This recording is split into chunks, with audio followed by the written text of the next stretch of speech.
Good morning, everybody, and very few people will know just how much commitment, work and competence Zia has brought to the job of chairman. We would not have done on May the 1st what we did without him. My thanks go to him. I must begin today by saying that our thoughts are very much with Liverpool Football Club, their supporters, who were celebrating after an absolutely fantastic season that they'd had, and our thoughts go out to all of them after that mindless act of violence. We also thank members of the public who did all they could to help the victims and, of course, our emergency services. It was on the 3rd of June last year that I decided I would end my political retirement, give up a nice easy life and throw myself back into the front lines of British politics. I said on that day that we would get millions of votes in the general election and establish a beachhead in Parliament, and that is exactly what we did. I have spent most of my time since July the 5th last year trying to build this party, professionalise this party, and everything was aimed at May the 1st. And around me today on this stage you see the fruits of that labour from myself, Zia, and tens of thousands of activists out there in the country. What you see before you today is a new Member of Parliament for Runcorn, 2 mayors and 9 of our 10 councils in which we have overall majority control. Reform is now in government in large swathes of England. What you see before you, whether you can yet believe it or not, is the second step of what is going to be the biggest political revolution this country has seen since the Labour Party overtook the Liberals over 100 years ago. And the big shout-out message, and it's very, very clear, is if you vote reform, you get reform. No longer will the argument be, well, we like reform, we like what they stand for, we like some of their people, but to vote for them would be a wasted vote. That is not the case anymore. In fact, in many ways, if you look at the map today, if you look at Scotland, you look at Wales, you look at the whole of the Red Wall, and many other parts of England, if you want a party to be the opposition party to this Labour government, then it's a Conservative vote that would be a wasted vote. It's a Conservative vote that actually would help keep Labour in power. And that is the absolutely fundamental shift of public perception that has happened after May the 1st. Over 40% of people who voted Conservative at the last election actually wanted to vote reform, but didn't do it because they thought it would be a wasted vote. And that has been completely and utterly destroyed as an argument. Now, of course, we have a lot to do now that we're in office, and there is a heavy burden of responsibility on the shoulders of many in this room. And our Doge unit has now been set up. We'll be hearing much more about that. We firmly established which flags we will and won't fly from Council Hall, something that is very popular with the public. And we are already beginning to discover excessive wastes of money in local government. But please don't judge us just yet. Some of these leaders were only sworn in as recently as last Friday. But we are on our way. Our membership from June the 3rd last year has gone from 28,000 to over 235,000. I have absolutely no idea how many members the Conservative Party has, or indeed how many members the Labour Party has. The last figure we had was many months ago, and they were losing a member every 10 minutes. I'm not saying we are already the biggest political party by membership, but we must be very, very close indeed. As for the Conservatives, I don't think many in the media class yet really understand the extent to which they are dying as a political party. It's over. It is done. And frankly, after the level of betrayal that we saw, especially since the 2019 victory with the 80-seat majority, they fully deserve everything that is happening to them. And as I mentioned already, They cease to be a national party. They are now an irrelevance in Scotland, an irrelevance in Wales, a complete irrelevance in the Red Wall, where nobody will ever trust them again. Now, of course, there's much talk about who the leader of the Conservative Party might be, and they change leaders pretty regularly. And maybe Kemi Badenoch's not having a particularly great time. Now, there is somebody who fancies his chances. He's been on Ozempic, he's running marathons. I noticed a very nice new Savile Row suit the other day.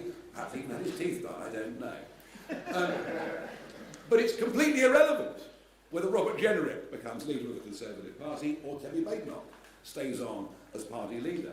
It's completely irrelevant if Boris Johnson decided, although he's got some pretty heavy domestic duties by the looks of it, whether he decides to return. They will not be trusted again.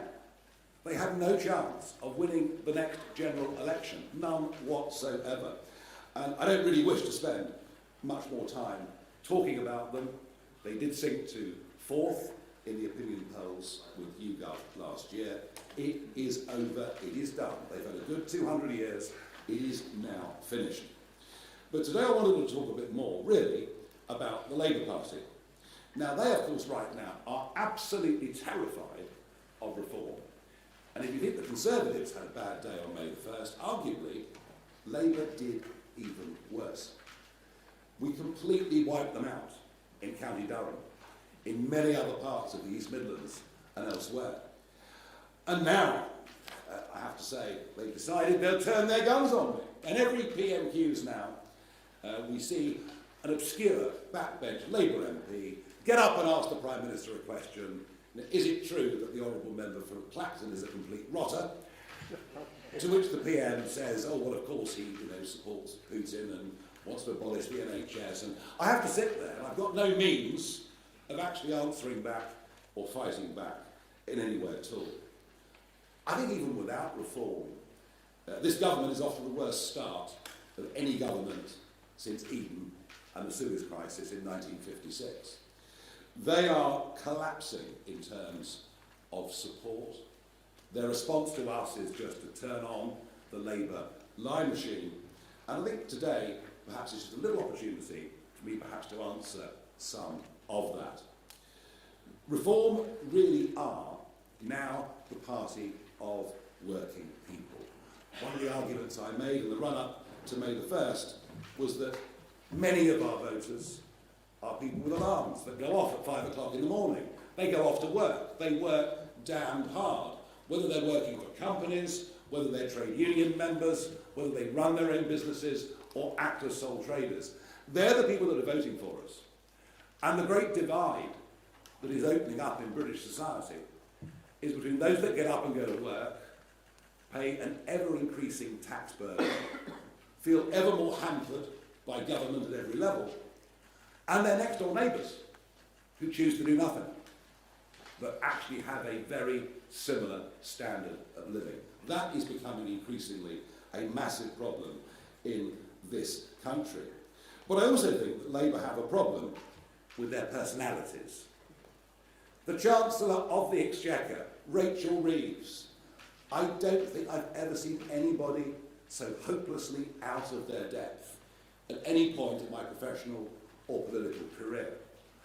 And the idea that we were going to get this 10-year Bank of England economist, and of course she was dubbed by my colleague Lee Anderson as Rachel from accounts, which actually wasn't accurate, because it's Rachel from complaints. She is doing the most awful job, and what she and the Prime Minister have done is to spread doom and gloom and despondency. Economics works on confidence. This lot haven't managed to instil any. And of course she's backed up by Jonathan Reynolds, ever affable, but not the qualified solicitor that he told everybody he was. This is a very low-grade government. And unless you have successful private business, employing people and paying taxes, you cannot have an effective functioning society. And it is, to me, truly astonishing that of all the 25 men and women in the cabinet, not a single one has ever set up or run a private business. We have a bunch of lawyers We have a bunch of people prepared to bow down to this concept of international law, but without the economic competency to run a country. And that is why we are genuinely going in the wrong direction. We are watching the de-industrialisation of Britain. Yes, of course, there are some jobs being created in wind and solar. But for every job created in that sector, there are 3 or 4 being lost in other parts of the British economy. We now have the most expensive energy crisis commercially of any country in the world. And yet the net zero mania, and it isn't just Miliband, well, we know he's away with the fairies, but it's all of them are committed to this policy, just as the Conservative Party were when Boris Johnson and others led them before. I find it extraordinary also to witness the exodus. The exodus in London and in some other parts of the country is now in full flight. The number of people I know, and I'm talking about successful, hard-working, entrepreneurial people. I'm talking about people that have taken great risks in their lives, created a lot of jobs, and paid many millions, or in some cases, tens of millions in tax. They are leaving. And they're leaving our country at a very, very rapid rate. It's the biggest brain drain we've had since the 1970s, and yet no one seems to have woken up to it. And there is absolutely no contradiction in saying that we are the party of workers, but also the party of entrepreneurs. The two can't survive and exist and succeed without each other. And then we come to the Prime Minister himself, and whilst I don't bear him any personal grudge, I don't think there's any malice in him at all, it's clear to me this man doesn't believe in anything. Now, it's quite extraordinary that for over a year it was obvious that Starmer would become our Prime Minister. You would have thought there was a plan. You would have thought there was a passion for what they would do in government, as opposed to achieving the position of being in government. And yet, as he stood outside 10 Downing Street, mid-morning on July the 5th, to give his acceptance and victory speech, in the 9 minutes for which he spoke, he referred to his notes 158 times. Once every 2 seconds, the new Prime Minister had to refer to his notes, scripted to the nth degree, clearly without any great feeling, meaning or passion for the job that was ahead. And now we see that lack of any real political thought, with the daily veering off left and right with speeches and statements that he makes. Terrified of what reform is doing to the Labour vote, he tries to ape us in policy. The problem is, when he does, nobody actually believes him, given his own record. And of course, the more that he does that, the more that he opens up the splits on the left, where we see the Greens, who now would tax, I think, anybody in the country on a good income, virtually out of existence, but their support, they are picking up much of that left-wing support, and their support at 10-11% in the national polls is rock solid. We then, of course, have the pro-Gaza vote, which, as a direct result of government policy from both parties, sees many of our inner cities now moving towards sectarian politics. He doesn't seem to see any of this. But if the Prime Minister believes in anything, then he believes in this concept of international law. He cares about how he's viewed on the world stage, and we've seen that in his actions over the course of the last couple of weeks. This Prime Minister has no connection with working people, no connection with what we used to call working class communities. He doesn't understand what it's like to get up at 5 o'clock in the morning and go out and work physically hard for the day. He doesn't seem to understand that the tax burden, the cost of living, energy bills have meant that people genuinely have had a lower standard of living quite consistently over the course of the last 10 years. He has absolutely no conception, as part of the North London set, of the genuine damage to community that has been done by mass immigration over the course of the last 25 years. And it was interesting that in his 5 key priorities for government, immigration, whether legal or illegal, wasn't even mentioned. And if he thinks that having a net migration figure of 431,000 in his first year in office is some kind of victory, well, I'd remind him that is a city the size of Bristol. And the fact that he's made one speech that someone wrote for him to try and counter this won't change a thing. The idea that he'll smash the gangs is already reduced to a farce, as over 800 young men came into our country last week. I've done my best to urge him to declare this an emergency situation. He refuses to do so. And I find it odd that 3 terrorists, 3 men who were going to blow up the Israeli embassy, who entered this country by small boats and were picked up by the authorities a couple of weeks ago, I find it extraordinary there isn't a greater debate about the threat to our national security that has been posed in the English Channel. But if Starmer doesn't get it, and if the Conservatives don't get it, and if much of mainstream media don't get it, let me tell you something, the country does. Out there, the country does. They can see that what is happening is unfair, they can see that it's wrong, but they can also see that it is also damn dangerous. But Starmer, of course, will do nothing about it.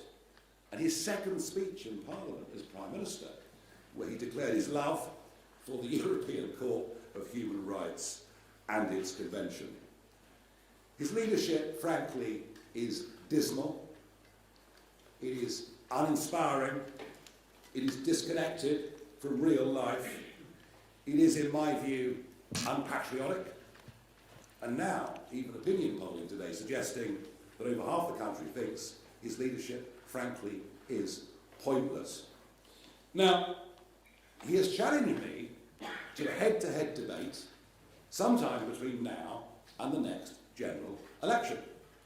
The last time this happened to me, it was Nick Clegg, when he was Deputy Prime Minister. So, I mean, I'm very, very happy, Prime Minister, to accept this invitation, but I don't really want to wait for 4 more years. You and your deputy and others are saying, no, it's Labour that are the party of working people, not Reform.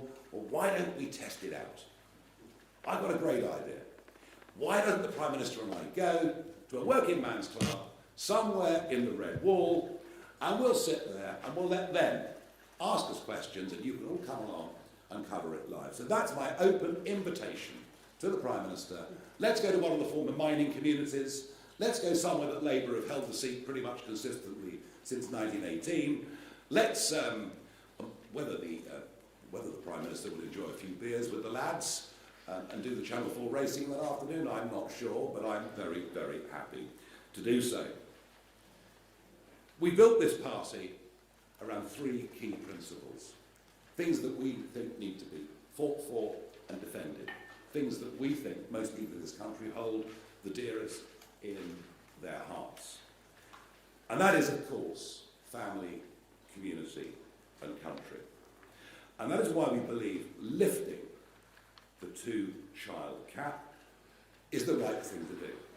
Not because we support a benefits culture, but because we believe for lower paid workers, this actually makes having children just a little bit easier for them. It's not a silver bullet.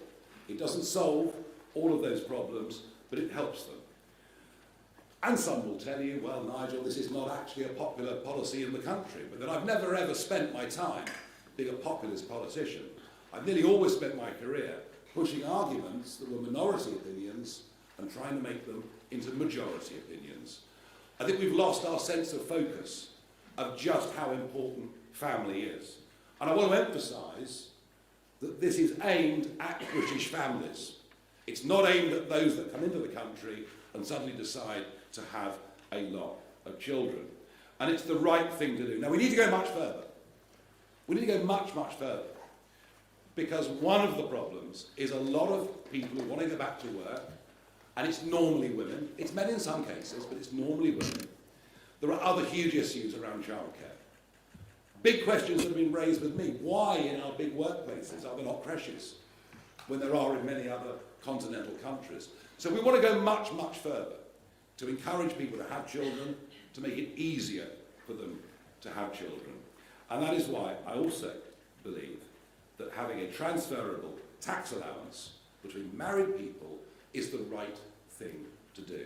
Now, I know many will say, look, marriage is outdated, most people don't bother to get married anymore, and you know, I'm hardly standing here in front of you as a religious priest and moralising.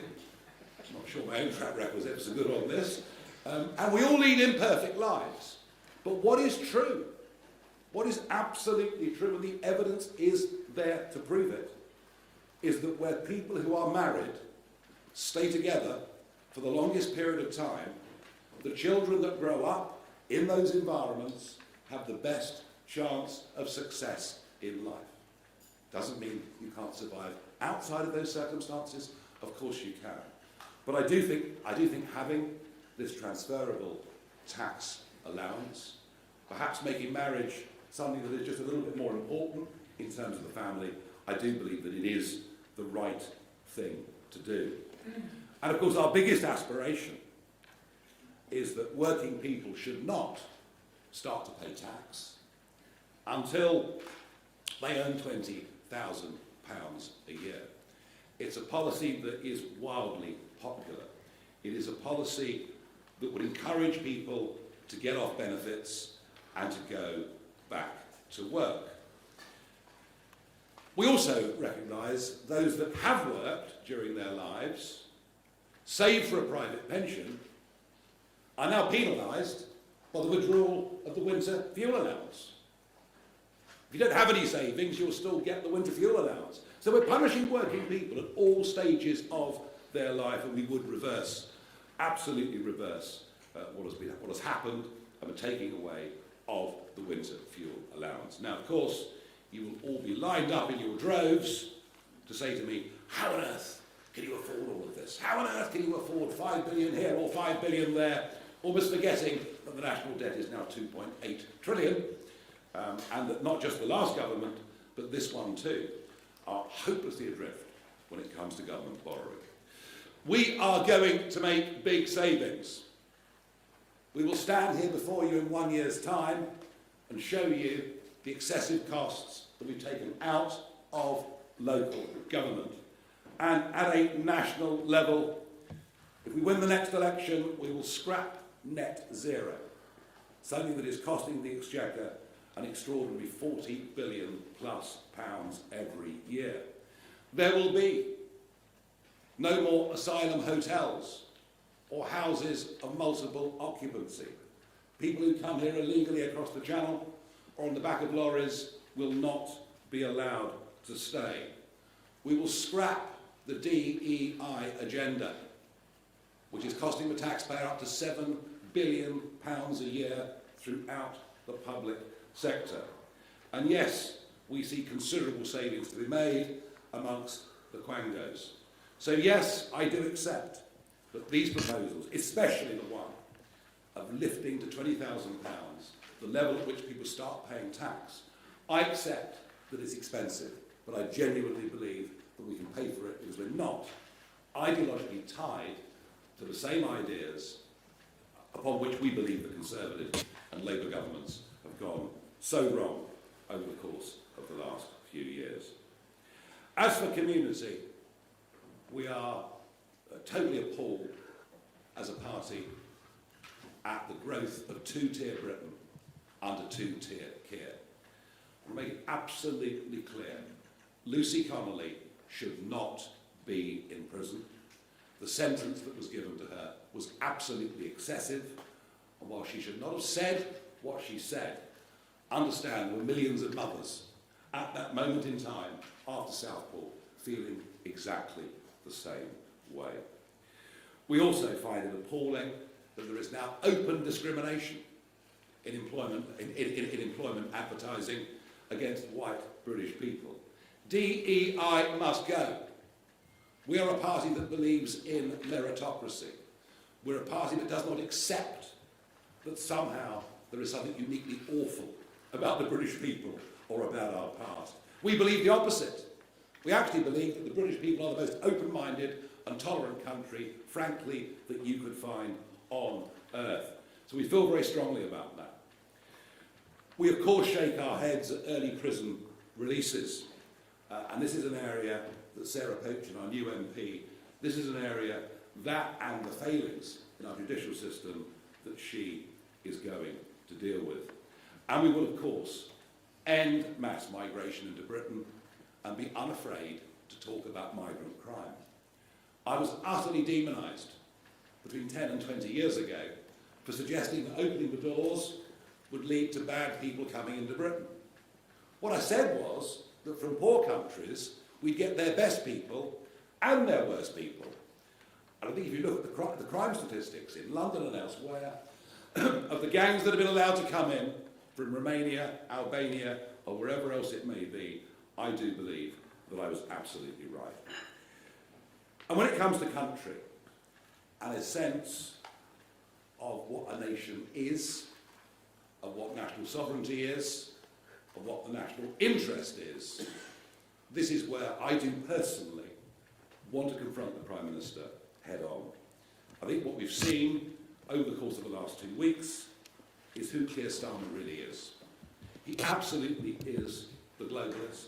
He absolutely is the person that bows down to this concept of international law in the face of courts that are either horrifically outdated or, frankly, wholly illegitimate.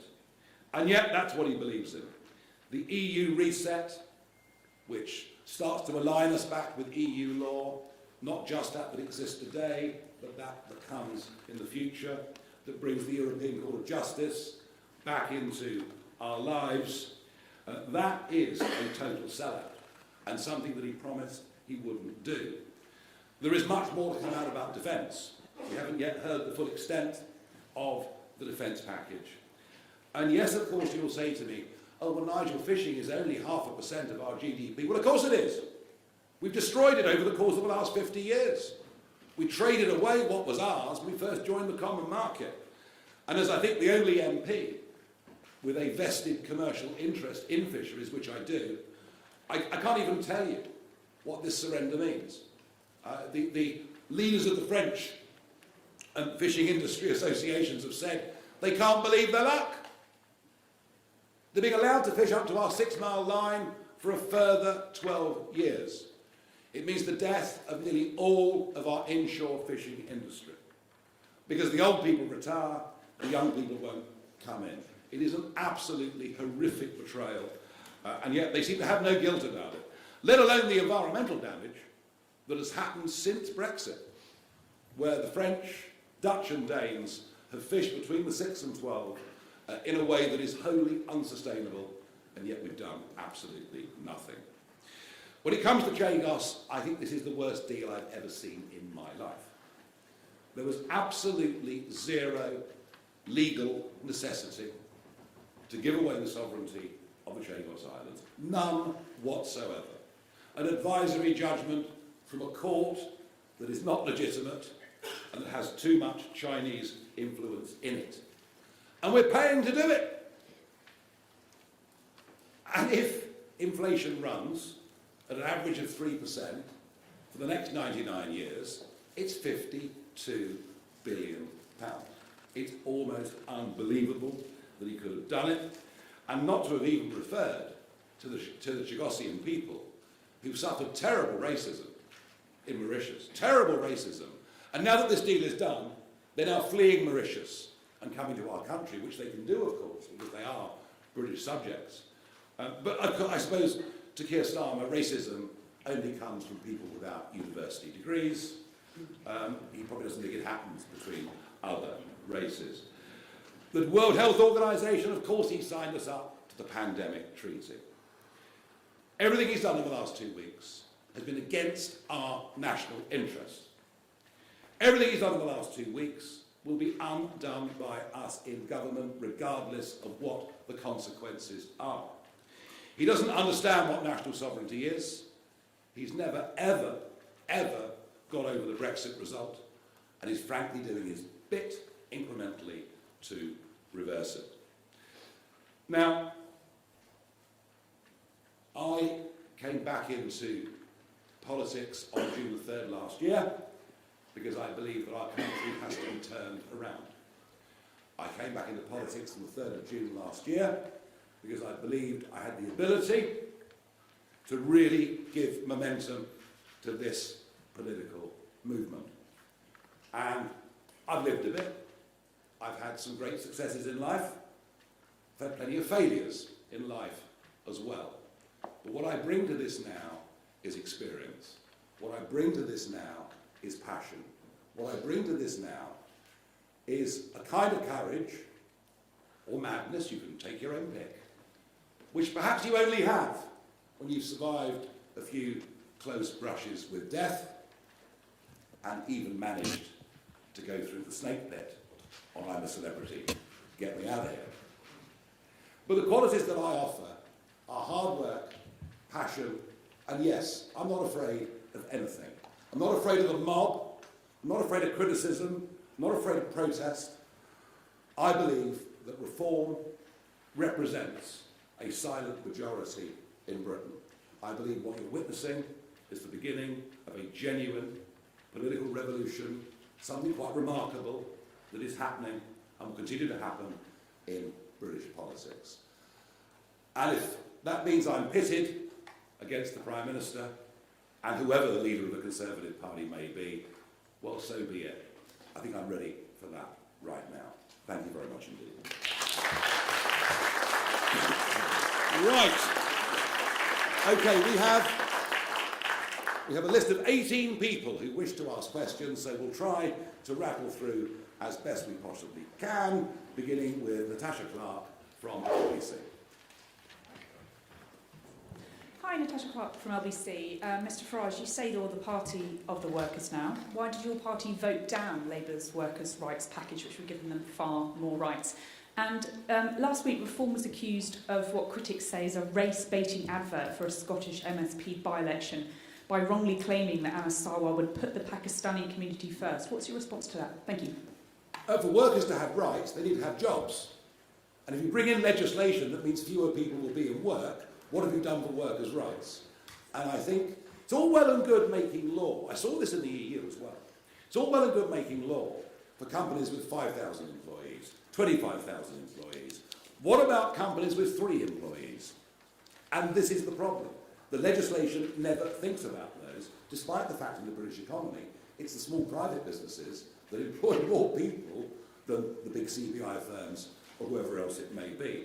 And I think the idea that you can take somebody on, recognise that it's a mistake pretty quickly, that they can take action against you within 24 hours of being in work, probably would lead to small employers who, by the way, are already very reluctant to take anybody on, given the hikes to national insurance, given all the other problems that they face. So we opposed it because we thought it was very, very bad for employment. Now, there's a bit of a row going on in Scotland. Everyone's having a go at us, Labour, the SNP, so maybe we're getting something right. I think what I'm able to do is to show you what Mr Sarwar actually said and how we responded to it. Can we do that, guys?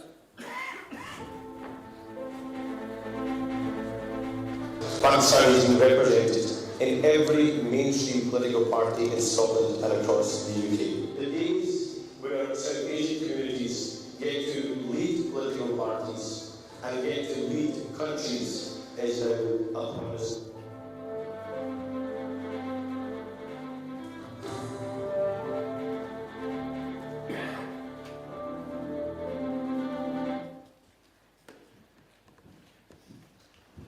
So it was Anna Sarwar that introduced sectarianism into Scottish politics, making it perfectly clear his priority was to a certain section of the community. All we've done is to put out the exact words spoken by him without any comment. We've said nothing, just that we will represent the people of that constituency. And the fact that they, having chosen to go down the sectarian route, choose to throw accusations back at us says to me, Natasha, that we are willing. Thank you very much indeed. David Churchill, Daily Mail. Thank you. Mr Farage, regardless of whether you can afford to lift the two-child benefit cap, Kemi Badenoch was on the airwaves at the weekend saying that just as a matter of principle, if people can't afford to have lots of children, then they just shouldn't have them, and it's unfair to expect taxpayers to subsidise other people having large families they can't afford. Why do you think she's wrong about that? You obviously clearly do think she's wrong about that. We subsidise low earners in lots and lots of different ways already. All right? I understand the big point she's trying to make, but the point I'm trying to make is there are lots and lots of people, British people out there, who would like to have children but are terrified of what the costs of childcare are, terrified about how difficult this is going to be, terrified there are no workplace creches, all the things I mentioned earlier. We are trying to help young, working British people who are not on particularly big incomes to have more children. And, you know, Kemi Badenoch's view might right now be the majority instinctive view, but this is part of a bigger package and policy that we are putting together to try and make the family a more important element in British life. Thank you. Lucy White from Bloomberg. No? Donald Trump? Yes, I'm sorry. Hi, Lucy White from Bloomberg. On that same subject, actually, you've talked about the importance of family, but one of the main reasons that people are choosing to have smaller families or no children at all these days is because housing costs are so high. And tinkering around the edges of tax policy is probably not going to do very much to that. So can you set out what you would do to make housing more affordable? No, you're quite right, Lucy, I accept that point. I did say that what I discussed so far today was not a silver bullet. It didn't solve all the problem. I talked about childcare, housing, of course, also a massive problem. You know, if you increase the population by 10 million through immigration, then you need to build a new house every 2 minutes in this country just to keep up. Even if Angela Rayner's targets are met for house building, they won't even cover anything like what legal net migration, let alone illegal, will be during the 5-year, if it is that Labour term. Housing is a massive, massive problem. Social housing is also a massive problem. I was horrified going around the country in the run-up to May the 1st, horrified to see county councils where going to the top of the list for social housing priorities were people who crossed the English Channel illegally and were given indefinite leave to remain. Absolutely horrified to see that. But that is what is going on out there. All right, we need to build houses. We need to build genuinely affordable houses. It does sometimes look to me that housing developments are 4-bed, detached, 2-bathroom, nice garage and garden houses, and not enough houses that are genuinely affordable. It is a massive problem, but it is one that government has made significantly worse. Amy Gibbons from The Telegraph, please. Hello, thanks very much. Nigel, you talked about making marriage more important and encouraging people to stay married for longer. So just to be clear, would you like to see the marriage rate come up and the divorce rate come down? Oh, you know, I'm not the Pope, you know. In an ideal world, look, of course, there are valid, legitimate reasons for divorce. I've got lots of experience of this, we can talk about it later. In an ideal world, for the benefit of children growing up, I repeat the point, there is lots and lots of evidence that suggests that children growing up to maturity, into adulthood, in a stable family background, which doesn't have to be marriage, I accept, but more often than not is, do better in life. Don't we deserve to try to help create a framework in which young people can grow up and lead fulfilling lives? And all right, you may say, I'm aiming very high, but isn't that what we're in politics for? Isn't that the point of the whole thing? Thank you. Archie Mitchell from The Independent. In the run-up to the local elections, reform activists set up a stall depicting Angela Rayner, Bridget Phillipson and Rachel Reeves as cows said to be sent to the abattoir. Is it misogynistic to depict female cabinet ministers as cows, and is it appropriate to suggest that they're going to be sent to the abattoir? of MPs have been killed in recent years? Well, you've struck me there completely out of the blue. All sorts of appalling things get said and done by people fighting in elections at local and national election, and we get it done to us, and if one or two of our people do it to them, maybe they think it's funny. It probably isn't very funny.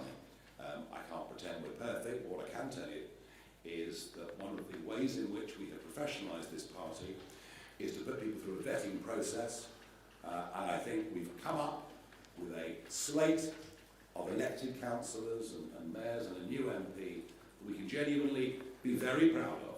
And if there is the odd lapse in taste, then I regret it, but it's kind of called politics. Thank you, Archie.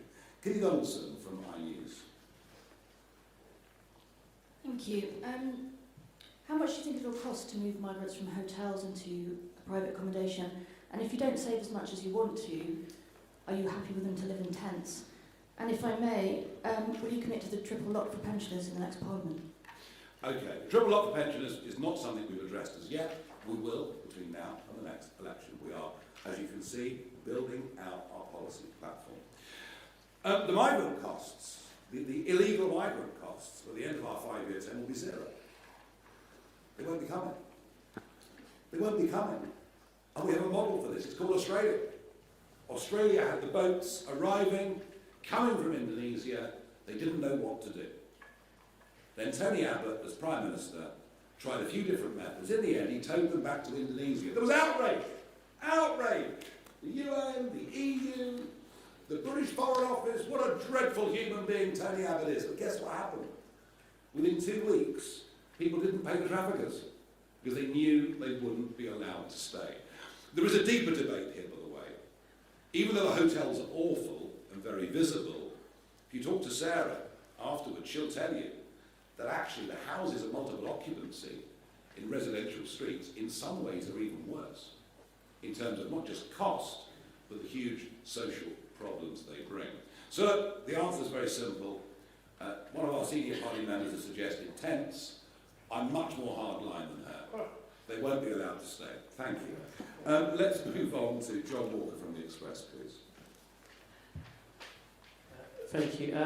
Mr Farage, could you expand a little on what you were saying about tax is one of the announcements that I don't think we were expecting. I think you mentioned a figure of £20,000. What does that mean? Are you talking about increasing the threshold, or how does that work? Yes. Simply, the threshold has been frozen for years. You know, it was done by Jeremy Hunt. It's called fiscal drag, but that's very boring, I know. It's being maintained under Labour, and it's dragging more and more people into tax, including pensioners. There are now another 1 million pensioners will be dragged into the tax system as a result of the fact they've got the old age pension, a small income from their private pension, and the threshold has been frozen. It's also interesting to note, if we go up the scale slightly, that from the late 1980s, right through until about 5 years ago, the number of people who paid top rate tax, i.e. what was 40% plus all through the major Blair years, was about 1.5 million. About 1.5 million people paid 40p or more. By the end of next year, it'll be 8 million. So what we're seeing at all levels are more and more people being dragged into tax, into higher taxes. We have to find a way. There has to be a carrot and stick approach to the sheer number of people going onto a range of full-time benefits as opposed to working. And some of it, of course, are people who are choosing that as a lifestyle option. Equally, I've met many on the doorsteps who want to go back to work, but they're trapped by the sort of 16-hour rule. If they get a job for more than 16 hours, they lose all of their benefits. And because of a tax system, they're worse off working, but they are staying on benefits. That is what we're trying to address.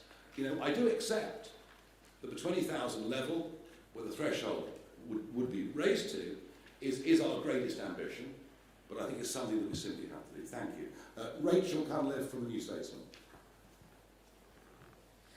Thank you. You talk about councils, and you've got representatives from the councils that Reform are now leading on stage. For the most part, it isn't waste or DEI that's putting council budgets under strain, it's adult and child social care, which accounts for 2/3 of council budgets and is only set to get more expensive. You haven't mentioned social care yet today. I wondered if you could say something about what reform plans are to pay for that. Rachel, I toured the country relentlessly for 5 weeks. I visited all of these areas that we stood in. I was photographed and shook hands with well over 1,000 of our candidates. And I did so many local media interviews, it's almost not true. And of course, what I said is we can't wave a magic wand. You know, we accept that central government funding has gone down. We accept adult social care, SEND, all of these issues are massive. It's not easy. We accept all of that. What we have said, though, is we will, where we can, and we're finding it already, cut unnecessary spending. But also what we've said is we will examine which service providers have been signed up to by county councils or unitaries, what the relationship is with those firms, to some who may well be working in councils, and we will try to seek a more business-like arrangement in terms of how we provide those services. So I fully accept that the job, the weight of responsibility on the shoulders of these men and women on stage is not an easy thing, but we think we can do better. I'll tell you what, we're certainly going to try. Thank you. We're moving through. Carl Dillon, ITV. Thanks very much, Nigel. You were certainly right about one thing in your speech. We do want to know how you're going to pay for the policies that you've announced today. You mentioned a couple of pretty big measures that will bring in savings, but even those won't quite cover the cost of your already announced tax plans, like the 100,000 threshold. So what I'm wondering is, are you going to tell us today how you're going to pay for winter fuel allowance, for scrapping the two-child benefit cap, and for the new married couples allowance? Are you going to tell us how you paid for these measures that you've announced today, or have you got a magic money tree growing in your back garden? All right, you started it. The cost of net zero to the taxpayer, figures produced by the Institute of Government, are estimated between 2025 and 2030 to cost £45 billion every single year. The cost of asylum seeker accommodation, be it hotels or be it houses of multiple occupancy, as I mentioned earlier, £4 billion every year. That may be a slightly low estimate because actually the overall costs of legal immigration are much higher. DEI, as researched by defunding political campaigns, estimated to cost government £7 billion every year. Quangos, just a 5% cut. And by the way, do you remember in the general election, we suggested a 5% cut? And you thought, you know, what dreadful people we were. Impossible, it can't be done. And yet the government now proposing a 5% cut. We're proposing a 5% cut to Quango funding, which will over a 5-year term be £65 billion. If you add all that up, you've got a pretty eye-watering number of £350 billion. And whilst that may be, I accept, you know, slightly optimistic, because it's difficult always to cut everything, I think you can see very clearly the direction that we're going in. We can't afford net zero. It's destroying the country. We can't afford DEI. It's actually preventing many talented people from succeeding. And we certainly can't afford young, undocumented males crossing the English Channel and living in 5-star hotels with 3 square meals a day and free dental and healthcare. I think that gives you a pretty good indication of where savings are going to come from. Plus whatever else we can find. And if we find it at local government level, we'll find it at national government level too. Alex Forsyth, BBC. Mr Farage, thank you. It might not surprise you. I just want to dig into those numbers a little bit more, because some of the things you've mentioned there, like wasteful spending and net zero, you talked about at the general election. At that point, the Institute for Fiscal Studies said your sums don't add up. This morning, one of your own activists, Tim Montgomery, has said your sums don't add up. Isn't the reality that at this point your numbers don't add up and you are saying what you think people want to hear? And on a separate issue, in the wake of the Southport attacks, you were criticised for comments you made about the information the police had released. Given what happened in Liverpool yesterday, the police did release information about the arrested man. Was that the right approach? Well, that was the same police force. That was the same police force who were negligent at the time of the Southport attacks, utterly negligent. And what I called for was, let's know the truth. Because the vacuum that was out there on social media was being filled with all sorts of, in some cases, what turned out to be crazy conspiracy theories. No wonder there were riots. Had the truth been known, we would not have had that situation. And I was condemned by all and sundry for it. Apart from by Jonathan Hall, KC, the terrorism czar, who basically said, look, Nigel's right. The truth should have been told at the time of Southport. I think what we got yesterday was that Merseyside police have begun to learn some of the lessons from that, and that is a very good thing, and not a bad thing. Oh, you can argue about numbers adding up. You could probably argue that at no point in the history of any form of government has anybody ever thought that numbers added up. I would point you to one thing. When Richard Tice and I launched the Contract with the People in South Wales last year, we pointed out the cost of quantitative easing and the way the Bank of England was dealing with it.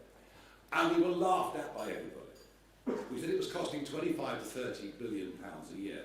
We actually got the figures a few months ago for the cost of QE last year from the Bank of England. It was 36 billion.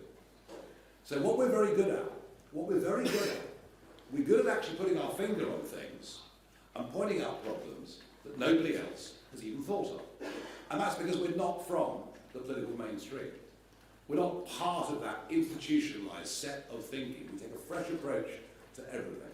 I think what I've done today, what I've tried to do today, is to give you an idea of direction of policy, of priorities, of what we think is important, of what we think it's going to cost, and how we think we're going to pay for it. I don't think anybody at this stage, with a general election some years away, could frankly do more than that. And I believe what I presented today is credible. Thank you. We've now got Caroline Huck from Politico. I just wanted to ask, what would Reform have done at the Brexit summit if they were in charge and, like Badenoch, are you going to commit to undoing any progress in talks? Well, I accept we started in a bad place. I also accept that Boris Johnson and David Frost did inherit a very bad hand of cards from Theresa May. I accept all of those things. But the argument, it'll make trade easier, well, that was the argument for staying in. What the Prime Minister is doing effectively, he's rerunning the arguments that we used in the Brexit referendum. It will, for example, what he's done, will make trade in agricultural produce with South Africa and the rest of the world much more difficult. What I would not have done is to have gone back to the ECJ and allowed them any jurisdiction. And what I would have done is to say, look, what you got from Frost and Johnson was you were given 4 years. 4 years for your fleets to continue to fish in British waters. That was your transition period. You're out now. And the minimum we're going to do is take back the 12-mile line with further thought about how we take back for Scotland and elsewhere the 200-mile European economic zone. There are a couple of things that I would have done. Fraser Nelson from The Times, but also I think is doing a documentary on reform. Is that right, Fraser? It is, yeah. You were introduced to us today as the next Prime Minister. Do you think it's true? Could you really go from having a handful of MPs and no shadow cabinet to number 10 at the next election? History would suggest the answer to your question is no. Circumstances would suggest the answer is yes. Something extraordinary is happening. The collapse of confidence in two political parties that are pretty much merged. Both wanting to go down the net zero route regardless of consequences and costs. Both running effectively open border policies. Both incapable of dealing with illegal immigration. Both who have no comprehension of the 5.5 million men and women out there running their own businesses or acting as sole traders. Both, despite what they say, overseeing an ever-rising tax burden. Both, started by Jeremy Hunt, remember, both contributing to an exodus, not just of non-doms and the super rich, but of the 30-something entrepreneurs. We're now being tempted away by Lisbon, by Athens, by Milano, by Dubai. And yeah, I think the public have frankly had enough of both of them. I think the Westminster priorities have been hopelessly out of kilter with where most of the country really is.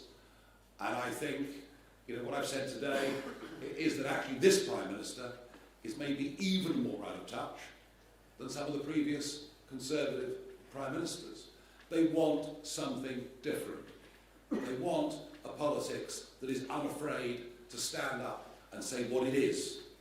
They want a kind of leadership that is based not on following short-term trends, not on being afraid of being criticised, but has actually got some sort of conviction, and I hope some sort of courage. And I think I'm surrounded by people who've got courage.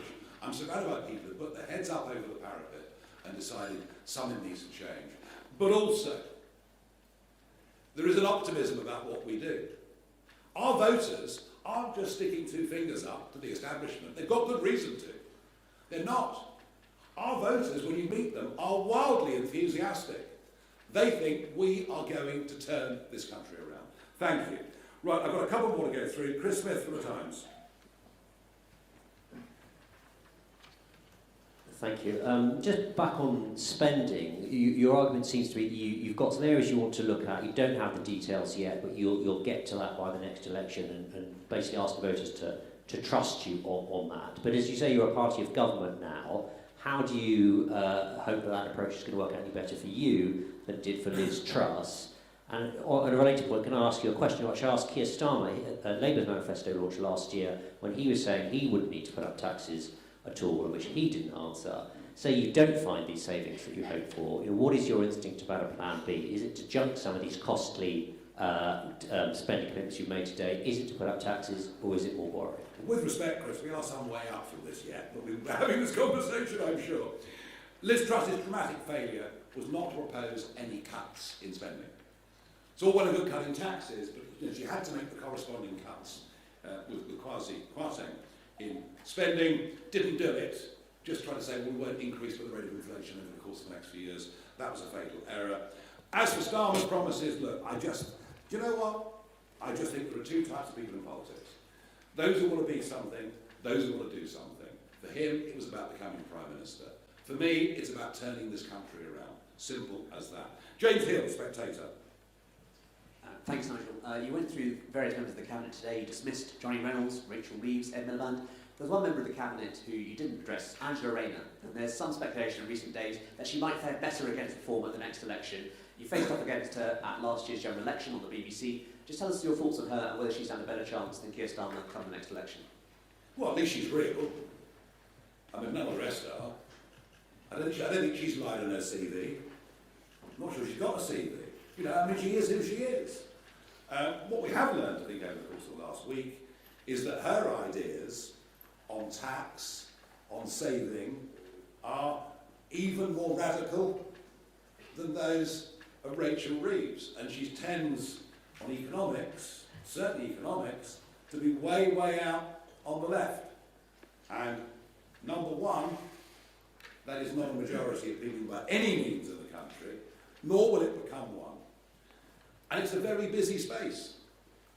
You've got the Lib Dems heading into some of that territory, the Greens very firmly in that territory, and indeed, from what I can see of the Gaza independents, they're pretty much of that view as well. So, look, maybe she'll become the leader, I don't know. I'll be worried about it, not at all. Two more questions. Adam Cherry, GB News.